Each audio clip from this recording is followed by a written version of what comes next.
ഇന്ത്യയിലെ ഏറ്റവും വലിയ മണ്ടന്മാർ ഹിന്ദുക്കളായിട്ടുള്ള സഖാക്കന്മാരാണ്. കാരണം അവരെ ഇതുപോലെ ദ്രോഹിച്ചിട്ടുള്ള അല്ലെങ്കിൽ അവരുടെ ആചാരങ്ങൾക്കും വിശ്വാസങ്ങൾക്കും നേരെ ഇത്രയധികം ചോദ്യങ്ങൾ ഉന്നയിച്ചിട്ടുള്ള മറ്റേത് പാർട്ടിയുള്ളത്? ഈ നാട്ടിലെ ഹിന്ദുക്കളെ ഇതുപോലെ ദ്രോഹിച്ചിട്ടുള്ള മറ്റേത് രാഷ്ട്രീയ പ്രസ്ഥാനമുള്ളത്? അതുപോലെ അവരെ ദ്രോഹിച്ചതിന് ശേഷം ഇപ്പൊ ഇലക്ഷൻ എടുത്തു വന്നു കഴിഞ്ഞപ്പോൾ അവരുടെ വോട്ട് കൂടി വേണം എന്നുള്ളത് കൊണ്ട് അവരെ അങ്ങോട്ട് മണ്ടന്മാരാക്കാം. അവര് ഈ ഹിന്ദുക്കളായിട്ടുള്ള സഖാക്കന്മാരാണ് ഞാൻ പറഞ്ഞത് ഏറ്റവും വലിയ മണ്ടന്മാര്.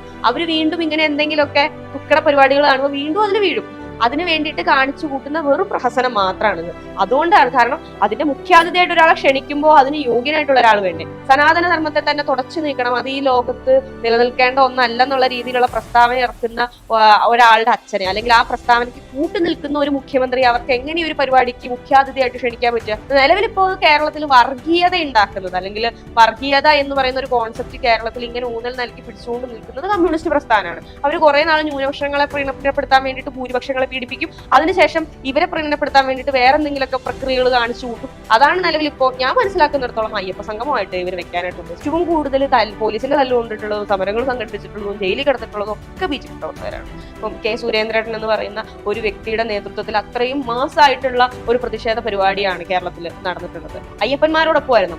അന്ന് അയ്യപ്പന്മാരോടൊപ്പം നിൽക്കാൻ കേരളത്തിൽ സത്യസന്ധമായിട്ട് ആത്മാർത്ഥതയോടുകൂടി നിൽക്കാനായിട്ട് ബിജെപി മാത്രമേ ഉണ്ടായിരുന്നുള്ളൂ.